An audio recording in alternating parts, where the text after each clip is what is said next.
नमस्ते, म दाउ साङ्गे शेर्पा। हिजोको तपाईँहरूको जिमखानाको विषयको लिएर एक दुई शब्द बोल्न आइरहेको छु। र मेन चाहिँ के छ भने हिजोको जुन जिमखानामा झगडा भयो त्यसको विषयमा केही स्पष्टीकरण दिनु लागि चाहिँ म आज यो मिडियामा आएको। र मेन चाहिँ खासमा के हो भने यो जिमखानाको इलेक्सनको विषयमा चाहिँ कुनै झगडा पनि होइन। यो खास चाहिँ झगडा भएको कारण चाहिँ तपाईँको तल चित्रेमा एउटा 5 स्टार होटल बनिँदैछ। 5 स्टार होटल बनिँदैछ, त्यसको लागि मेन झगडा चाहिँ यसमा। अनि त्यसमा अस्ति त्यो अलिकति बाटोहरू खन्दाखेरि अलिकति त्यो ल्यान्डस्लाइड गएको छ। त्यसमा अजेडहरू उनीहरूको गएर चाहिँ तपाईँको यसको विषयमा गाउँको मान्छेलाई चम्काएर त्यहाँदेखि मालिक कङ्ग्रेसमा बनाएको थियो। मालिक कङ्ग्रेसमा बनाउँदाखेरि चाहिँ उनीहरूले लास्ट टाइममा के गर्नु लागि एक दुईजनालाई उक्साएर, लास्ट टाइम अरू त केही कुरा छैन, लास्ट टाइममा त्यहाँदेखि यसमा बिचरा बुढो जो एकजना छ उसको छोराको नाममा होटल बनाउनु हुँदैछ। उनीहरूले चाहिँ के भन्दैछ भने बुढोले एउटा मेरो छोरा जो खस्नु भएको छ उसको नाममा एउटा होटल बनाउँदैछ। यसमा चाहिँ अझै रोडहरू जो विमल झगहरू छ यिनीहरूले चाहिँ मालिकको भानिज एउटा शुभङ्कर मित्तल छ, उहाँलाई चाहिँ फोन गरेर झट्टै अजय रोड छिर्न बस भन्दैछ। खासमा यसमा अरू केही कुरा होइन, त्यो रङ्गीतको विषयमा र पैसाको कुरा हो। यसमा चाहिँ म दावा साङ्गे अजय रोडलाई पनि भन्छु र उहाँ टिएमसीमा हुँदाखेरि हामी सबैले मिलेर उहाँलाई पैसा दिएकै हो।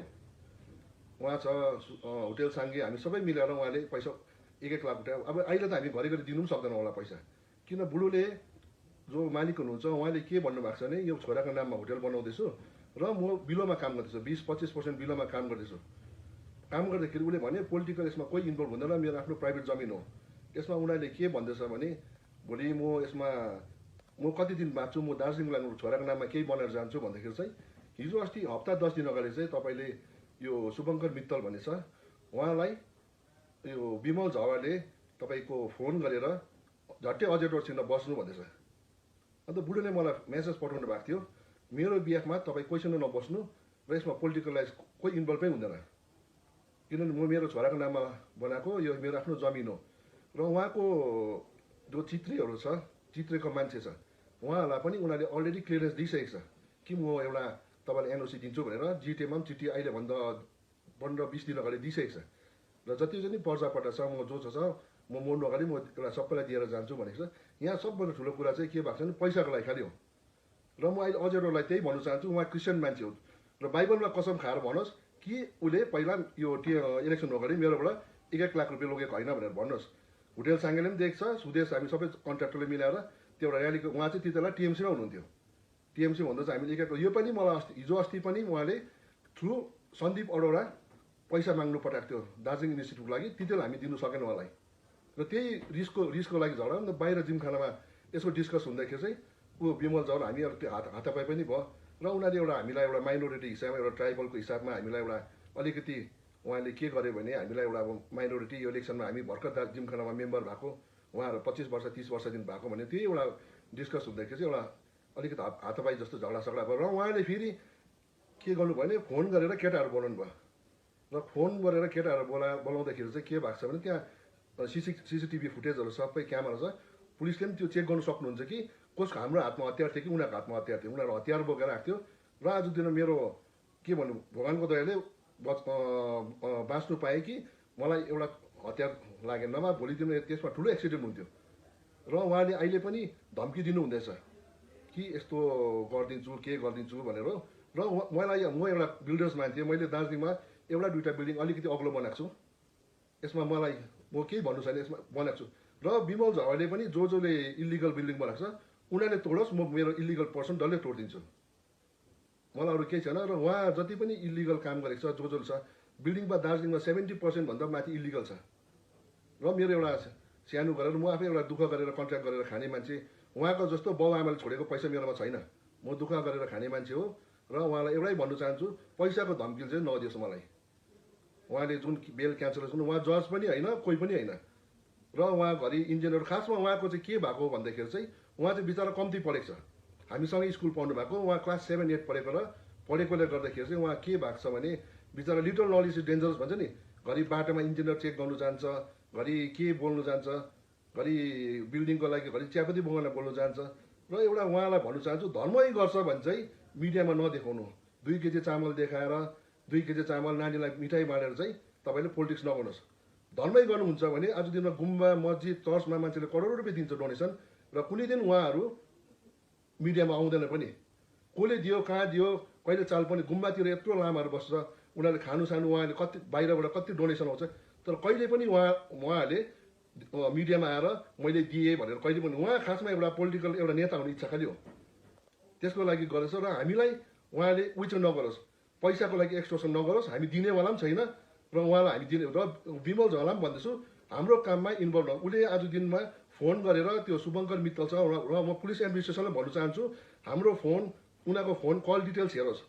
उहाँले अजय एडवर्डले पनि मलाई हिजो अस्ति 1 महिना जस्तो अगाडि 1.5 महिना अगाडि मेसेन्जरमा क्यान आई च्याट भनेर मेसेज पठाएको छ। विमल झलको मेरोमा मेसेजहरू जति पनि छ मलाई काम माग्नु घरमा आएर दिल्ली घरमा आएर भनेको मेरोमा मेसेज छ र पुलिसले पनि उयोबाट निकाल्नुहोस् कि के छ उहाँले काम माग्नु घरमा पार्टनर हाल भन्छ गरी के हाल्छ र उहाँहरू कुनै तपाईँहरू जो बिचरा ग्लेनिसको स्टाफहरूलाई एउटा रिक्वेस्ट गर्न चाहन्छु र उहाँहरूको बिचरा उहाँहरूको त यसमा केही उयो छैन किन उनीहरू बिचरा स्टाफ मान्छे उनीहरूलाई हिँड भने हिँड्नै पर्यो र यसमा स्टाफहरूलाई चाहिँ बिचरा इन्भल्भ नगरिदिनुहोस्। बिचरा गरिब दुःखी मान्छे हो उहाँलाई एउटै भन्न चाहन्छु उहाँ पहिला 2007मा भाग्नुभयो भन्दै थियो होइन उहाँ त्यो टाइममा मुटु सानो थिएछ अहिले चाहिँ सायद चेन्ज गरेर आउनु भएको होला चिकन हाटदेखि अहिले बाघको मुटु हालेर आएको होला र म त एउटै भन्छु म कुनै केटासित पनि हिँड्दिनँ कसैसित पनि हिँड्दिनँ र उहाँलाई अहिले पनि चित्त बुझेको छैन भने उहाँले मलाई जहाँ बोलाएर रिङमा कोरेर खेल्दा पनि हुन्छ। यसमा बिचरा गरिब दुःखीलाई इन्भल्भ नगर्नुहोस्। गरिब दुःखी जो स्टाफहरूलाई बिचरा त्यो सानसानो गीत गाउने भाइहरूलाई राखेर मिडियामा त्यसरी नगर्नुहोस् र उहाँलाई म एउटै भन्छु म पैसा दिनु सक्दिनँ। म आफ्नो बिलोमा काम गर्दैछु र म पैसा दिनु सक्दिनँ र उहाँ आज दिनमा के गर्नु हुँदैछ भने जतासुकै काममा गयो र दार्जिलिङ युनिभर्सिटीको नाममा पैसा नउठाउनुहोस्। एउटा अजय एडवर्डको नाममा पैसा नउठाएर तपाईँ धर्म गर्छ भने आफ्नो नाममा गर्नुहोस्। धर्म गर्छ भने आफ्नो नाममा गरेर मिडियामा पनि नगर्नुहोस्। धर्म गर्ने मान्छेले कहिले पनि 2 केजी चामल दिँदाखेरि नक्सा र नानीहरूलाई बिस्कुट दिँदाखेरि नक्सामा हाल्दैन पनि तपाईँको। र उहाँलाई एउटै भन्न चाहन्छु र पोलिटिक्स गर्छ भने राम्रो प्रकारले गर्नुहोस्। हामी एउटा कन्ट्र्याक्टर मान्छे हो कन्ट्र्याक्टर भोलि तपाईँ पावरमा आउनुहोस् न हामी सायद आउँछ होला नि एउटा पर्सेन्टेज बोकेर तपाईँलाई तर अहिले हामी तपाईँलाई दिनु सक्दैन किनभने यो काम एउटा बिचरा जो मालिक हुन्छ उहाँको छोराको नाममा होटेल बनाउँदैछ र उहाँले उहाँलाई क्लियरली भन्नुभएको छ पैसा रुपियाँ कसलाई दिनु हुँदैन। उहाँले मालिकलाई पनि फोन गर्नुभएको रहेछ कि मसित बसौँ भनेर मालिकले सिधै क्लियरली भन्नुभएको छ तपाईँ ग्लेनिस बेच्छ भने चाहिँ बात गरौँ नभए चाहिँ म कुनै अरू टपिकमा बात गर्दिनँ भनेर उहाँले क्लियरली भन्नुभएको छ।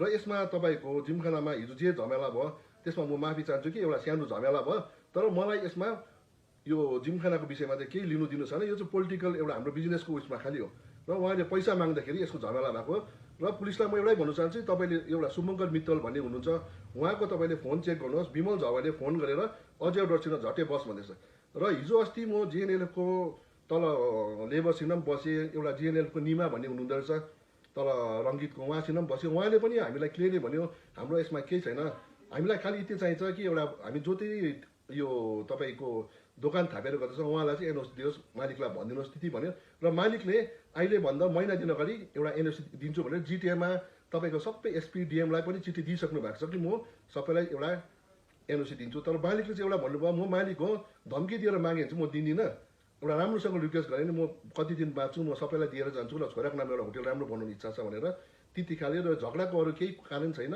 यो इलेक्सन सेलेक्सनको होइन यो पोलिटिकल कुरा केही होइन यो पर्सनल एउटा बिजनेसमा उहाँले अब पैसा माग्छ हामी दिनु सक्दैन पैसा उहाँलाई र तपाईँले सन्दीप अरोरा छ उहाँको पनि के भन्छ तपाईँको मेसेजहरू चेक गर्नुहोस् उहाँले पनि हामीलाई दार्जिलिङ युनिभर्सिटीको लागि पैसा माग्नु भएको छ हामी दिनु सकेन उहाँलाई सायद त्यसमै उहाँहरू रिसाउनु भएको होला र मेरो इति भन्दै मेरो यो इति भनाइ यहीँ शेष गर्छु हुन्छ। धन्यवाद।